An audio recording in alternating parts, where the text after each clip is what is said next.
Okay, so today we're going to talk about the readings that you should have done for today. These usually work a little bit better when you're in class and you can actually do more of a discussion type thing. So it's going to be kind of stilted from this end, but you will reap the benefits and know what I'm going to be asking and talking about for your readings for Tuesday, which will be different than these. Just a couple of announcements. Make sure you turn in your proposed topic and your research question to the D2L Dropbox by tomorrow. I'm recording this on Wednesday. You're probably watching it on Thursday, well, hopefully. And so turn them in by Friday, 11:59, and I will make comments on them over the weekend, let you know if you're on the right track, if you maybe need to focus your question a little bit more, or if your topic's too broad or too narrow, that kind of thing. Just kind of give you a idea of how you're going. Make sure you complete your weekly quiz by Sunday. You have to submit the quiz before 11:59, so make sure you give yourself plenty of time to do that. There's going to be about 3 questions from the lesson on Tuesday, so about the intro to research and choosing your topic and that kind of stuff. And then there's going to be a question, 1 each, about these readings. So make sure that you actually have done the readings because you will have to know those. So, and then read the 2 pieces that are assigned for Tuesday's class. Those links are in the syllabus. So make sure that you do that before class on Tuesday. So what's the point of reading these articles? Why are we doing this? All of these pieces you're reading for today and Tuesday examine the same general subject, but from different viewpoints and angles. So the general viewpoint, or the general subject we're going to be talking about, is racism, but it's looking at it from different points of view. And some of these speeches are from a long time ago. Some of them are current. Some of these pieces are current. And it's talking about issues surrounding racism, whether it be mob violence, whether it be dating and racism. There's talking about using racial slurs. That's something that we're talking about today. So we've got a lot of different topics that are related, subtopics that are within that one topic. So as you're reading these, think about the point of view the author is writing from and the arguments they are trying to make. So how are these pieces of writing different from each other? How are they the same? They're kind of covering the same topic, like I said, but they're looking at different things from different angles. So they're going to be a little bit different. The angles are going to be different. The point of views are going to be a little bit different points of view. How would you argue the other side from what these writers are saying? And some of them are going to be more unbiased. They're going to be presenting both sides of things. One of the ones that we're looking at today really is pretty unbiased, and it just presents the situation, and it kind of talks to different people in this situation who are on both sides of it. And it's like, who would you more relate to or agree with in these situations? So the first one we are looking at is Lynching, Our National Crime, which is a speech that Ida B. Wells gave in 1909. So this is something from over a century ago, but as you're looking at it, you'll realize that some of these things are still happening. Like some of these issues that have happened long time ago are circulating through, and they're still happening in different forms, perhaps, but they're still happening. So just a little bit, if you're not familiar with Ida B. Wells, she was born in Holly Springs, Mississippi. If you're not familiar, I used to live in Mississippi. It's right near Memphis. And she was born into slavery during the Civil War. And at one point she had to, both of her parents died, and so she had to take care of her brothers and her sister. So she took a job as a teacher so everyone could stay together. And she moved to Memphis. She became a prominent journalist, and activist, and a researcher in the late 19th, early 20th centuries. And then she really worked to battle sexism, racism, and violence. And she used her skills as a journalist to shed light on the conditions of African Americans throughout the South. And she really started to look at lynching after it happened to one of her friends. And she started, really examining white mob violence. And she would, as you'll see in the speech when you've read that she became skeptical about why people were being lynched. And so she started to investigate these different cases, and she wrote a pamphlet about it, and her expose about it enraged a lot of locals. Which locals? probably white people, who burned her press and then drove her from Memphis. So she actually was forced to leave Memphis and moved to Chicago. And then she started traveling internationally to shed light on lynching. She is one of the founders of the National Association of Colored Women's Club, which was created to address issues dealing with civil rights and women's suffrage. She actually was also in Niagara Falls for the founding of the NAACP, although her name is not mentioned as an official founder, probably because she is a woman. You know how things went back in the day for us ladies. So what is this speech about? This is the point in class when I would go, okay, and just kind of blankly stare at you while you blankly stare at me and try to draw out what you actually read. But since the only people that are looking at me right now are my dogs and they haven't read this speech yet, I will just go ahead and tell you. So main points. Although lynching started out as a form of frontier law in the West to punish white people, that went away as law and court systems developed there. So as people started moving west in the country, there was no, before the United States owned that land out there, it was kind of lawless. There wasn't a government to control it.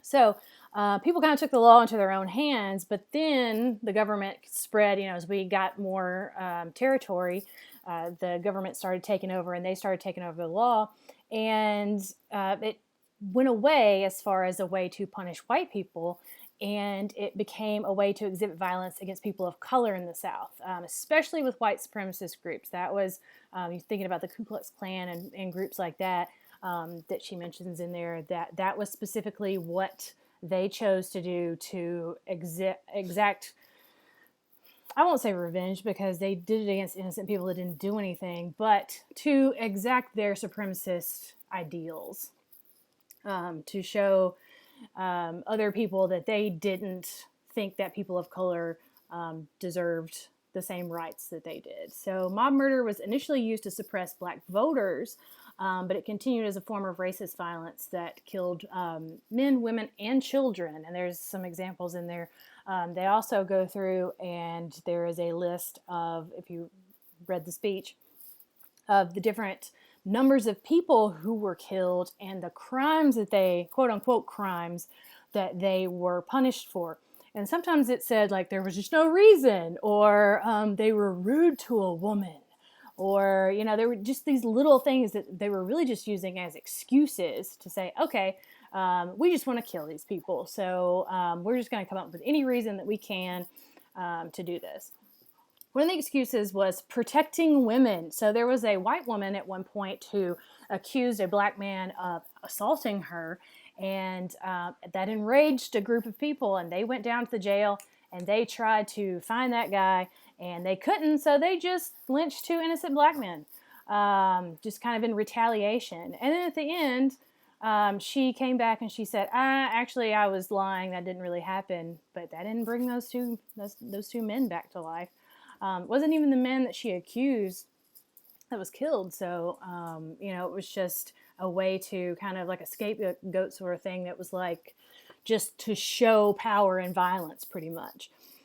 She said that education and protests, meetings, and resolutions have not stopped the killings. So you think about going around and educating groups about why this is wrong, why this shouldn't be happening, protesting against this violence and everything hasn't seemed to stop it. National lawmakers must intervene, and the same protection should be given to American citizens as visitors from other countries. So they were talking about when someone from another country was killed in America, the president apologized, but when Americans are being killed, he was silent. Does that sound familiar? Things that are happening these days, where people in government turn a blind eye to one group over another group being hurt. So I don't know why. Every time I get on one of these videos, my dogs have to make as much noise as they possibly can. The laws that are enforced in other parts of the country should be used to punish criminals in the South as well. So rather than using this mob violence and this unlawfulness to punish people who are actually criminals, which, like I said, most of the time these mob violence, these killings had nothing to do with the people that they were killing were not criminals. They had done nothing wrong, when in reality the people who were doing the killings were the actual criminals. but it was very prominent in the South that this was happening. Punishment should be only for the guilty and served by the law, not a mob. In other words, leave the punishment to the law. Now, there's still questions about whether the law is going to do the right thing, but they feel like, in this, she feels like there's more of a regulation behind the people in the law rather than these just militia groups of people that are showing up and killing people. There should exist a committee to investigate mob killings, to inform the public of what is happening, but prevent news sources from inciting this violence. And we'll talk about how that is, relevant to today as well. That there should be somebody there to investigate, to find out what's going on, find out who these people that are doing this are, report on that. However, not to publish things that make people want to go out and commit these mob killings. So does that sound vaguely familiar? So what argument is the writer trying to make here? Lynching is a crime against people of color. She mentions at the very beginning, it's a color line crime. That it is not something that, even though it originated against white people, that's not what it has become at that point. Though the people committing the murders claim to be saving the people from lawbreakers, like the protecting women, and we have to kill these quote-unquote criminals, air quotes, because women need to be protected, air quotes. They themselves are actually the criminals. They're just killing innocent people and using this as just an excuse for this violence. There is no excuse for mob violence to continue. There is no reason why this should continue happening. The protests are helpful to let people know what's happening, but it's not going to stop the violence. You think about that as related to protests that are happening today, like Black Lives Matter and things like that. Her view, Ida B. Wells' view, is that they're good to educate people, but there has to be more done to actually make change. That's what she was saying, and this is, of course, in 1909. Changes have to be made on the law level because what we're doing now isn't working. So the law that's out there right now, 1909, is not serving the people the way that it should, not serving all the people of America. Serving the white people pretty well, but those are not the only people in America. It should be serving everyone, all American citizens. So that is where the change should be made. Everyone is entitled to due process, and the public should not be judge, jury, and executioner. So they are, again, air quote criminals that they're killing. But if there is someone that is accused of a crime, it's not up to the masses, just the general public, to decide that person is guilty and execute them. It should be put through the judicial system. Punishment should be left to law enforcers. And the question I ask here is, but should we trust them? That's a question that has developed more and more over the years, especially in the last 5 or 10 years. The more that the protests and news are bringing to light, that there may be more regulation around people in law enforcement, but can we trust them? So what tools does the writer use to convince us of her point? So we look back at the actual speech, and there's different tools that the writer is using to get that message across, to convince us. And these are what we talk about as rhetorical tools, the rhetoric that she's using, how she presents her argument. So she uses those statistics.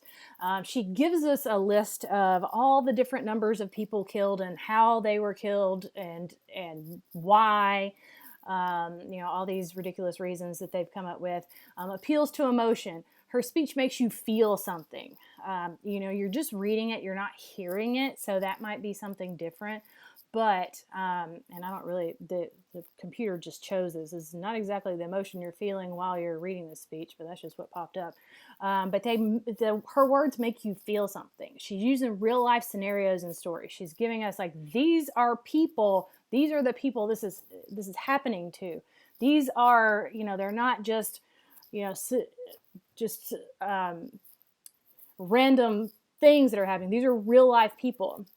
There's also a call to action in there where she's like saying, these are the things that we need to do. These are the things that need to be done to make this change. And she suggests those solutions, that there should be a change with, the committee to investigate these things, that changes on the law level, different things like that. So she's not only saying something should be done, she's like, here are some suggestions of things that should be done.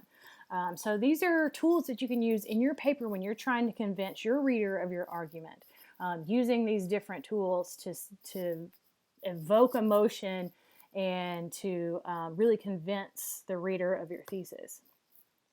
So something to think about: if you didn't agree with the author before reading this piece, do you now? Is this something you had thought about before? Especially I think the most controversial thing that's different between now, or back then and now, is the talking about how protests and education aren't really helpful. I feel like now, with more publicity on things, that protests go a longer way. Like, they go further to present a message if you're doing it correctly, peaceful protests and things like that. If you already agree with the writer's point of view, are you even more certain of your stance? Why or not? So these are just things to think about as you're reading. Is this something that you were like, no, I don't agree with her at all? Or yes, I know exactly how she feels.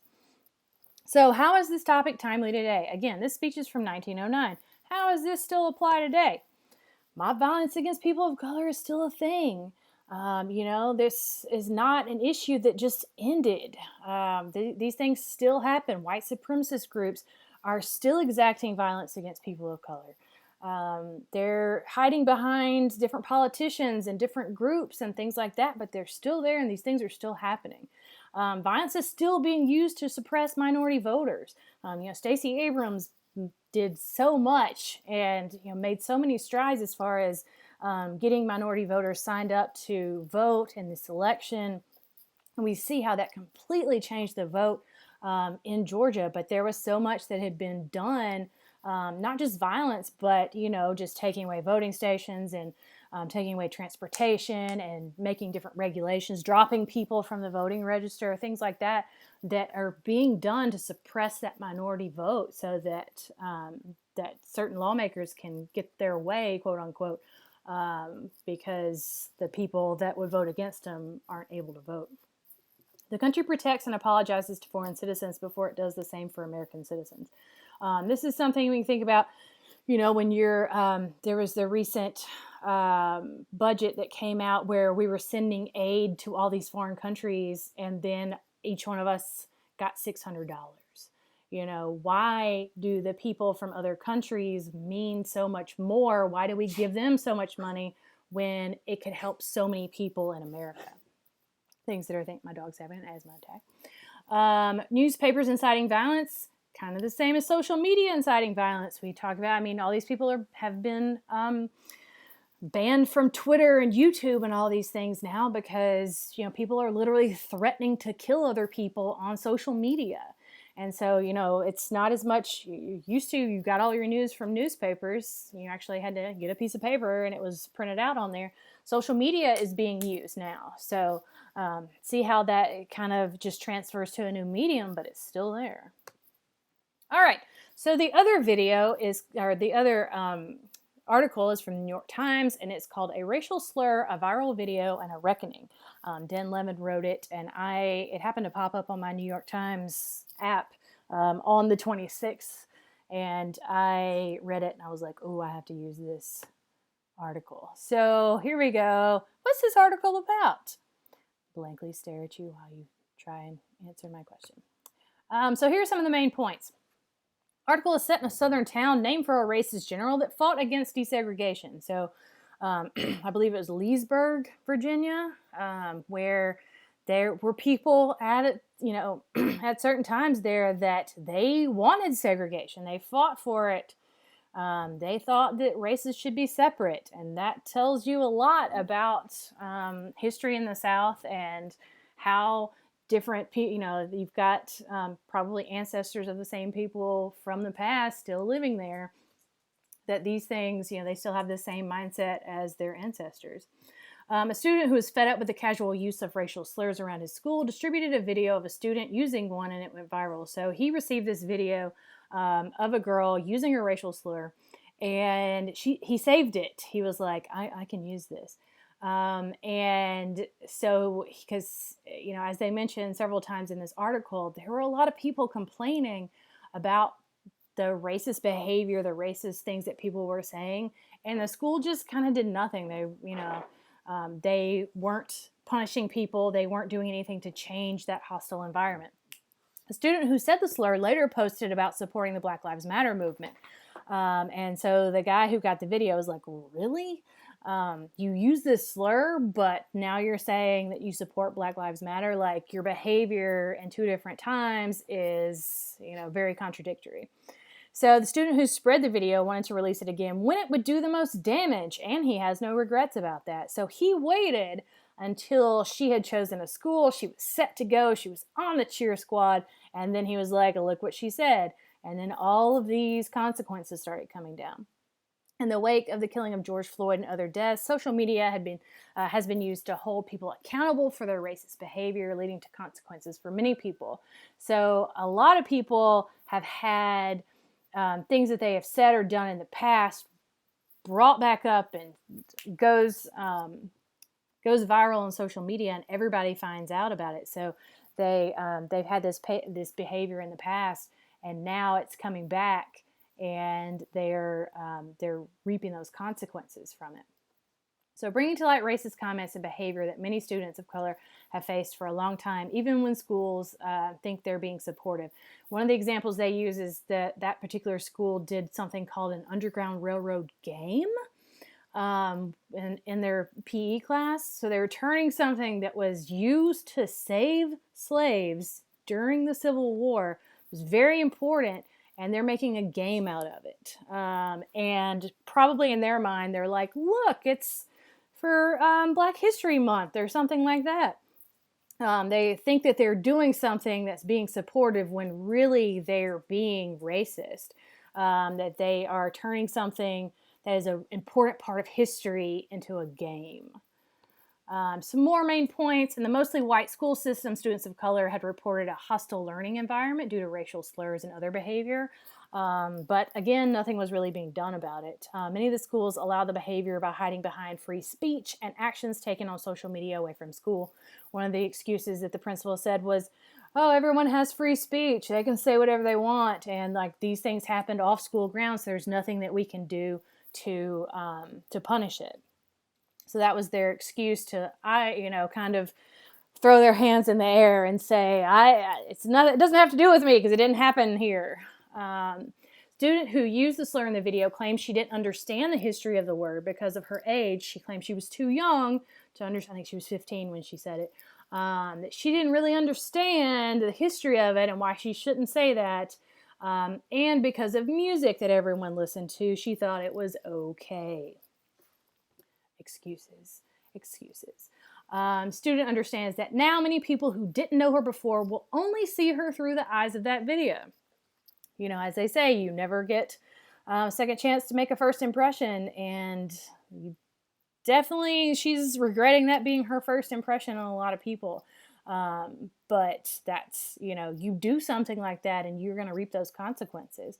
Racist incidents were already happening at the University of Tennessee, and the school was under the pressure to punish someone. So they actually told her at one point that they didn't technically take away her, she was already, she had made the cheerleading squad and they kicked her off of that. And then people from the University of Tennessee had called her and said they weren't going to necessarily rescind her admission, but they kind of pressured her to withdraw, because I think the quote was that she would not be comfortable on campus, which is some whitewashing stuff if I've ever heard it.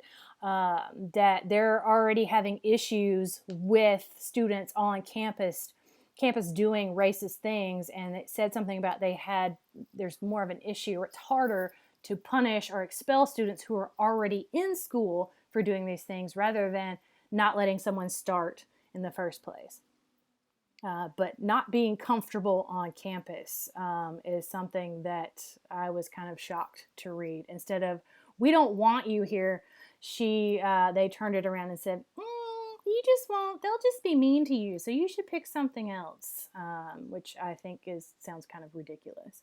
Parents asked the university to judge her on her merits, not on this one quote-unquote mistake. And that's a thing that a lot of people say, I made a mistake.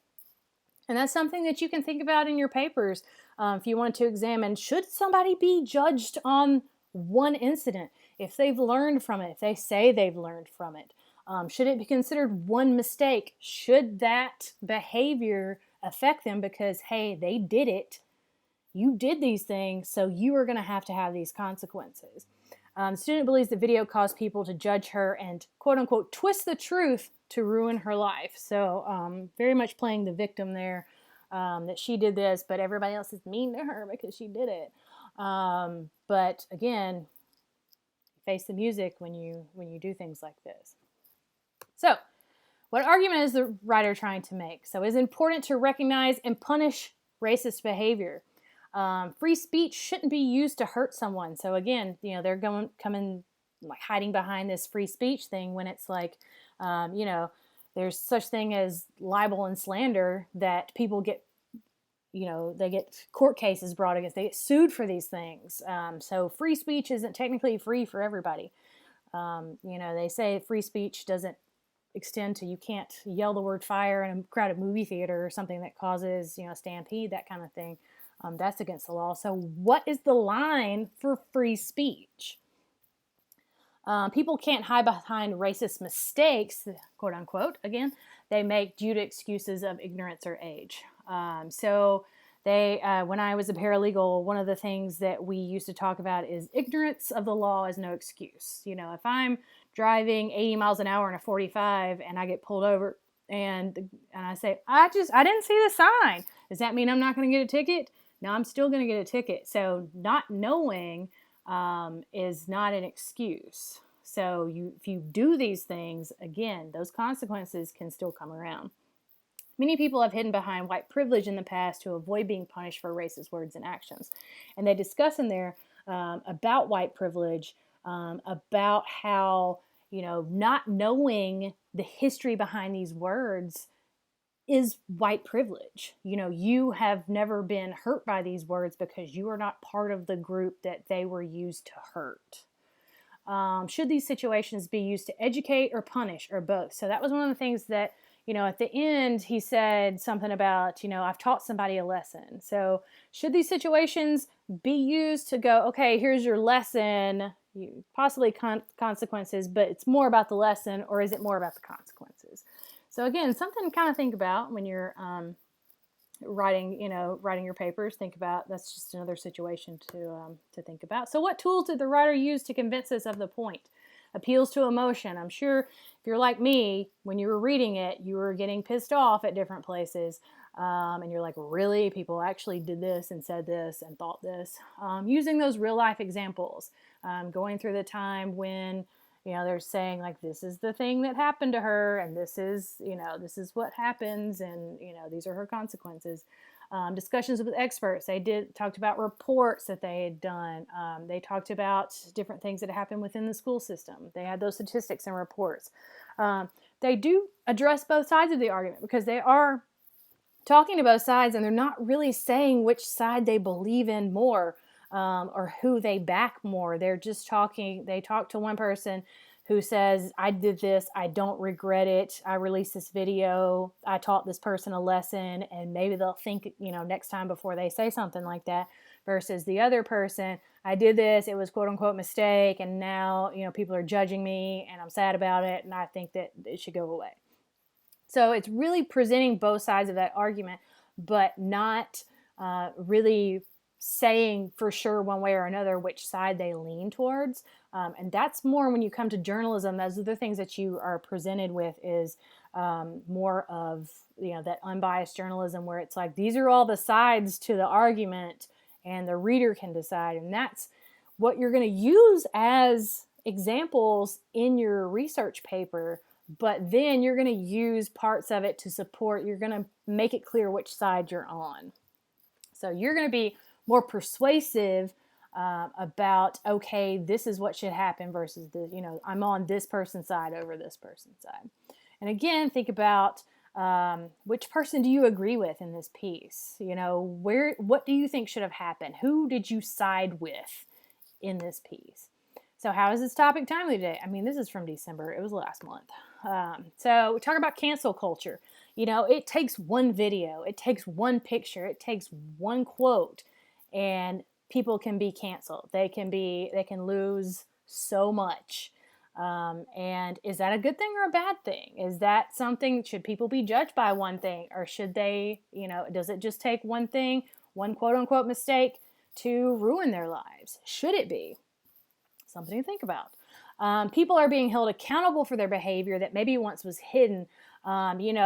When I was in school, we didn't have cell phones and video. Well, we had cell phones, but we didn't have video and that kind of stuff.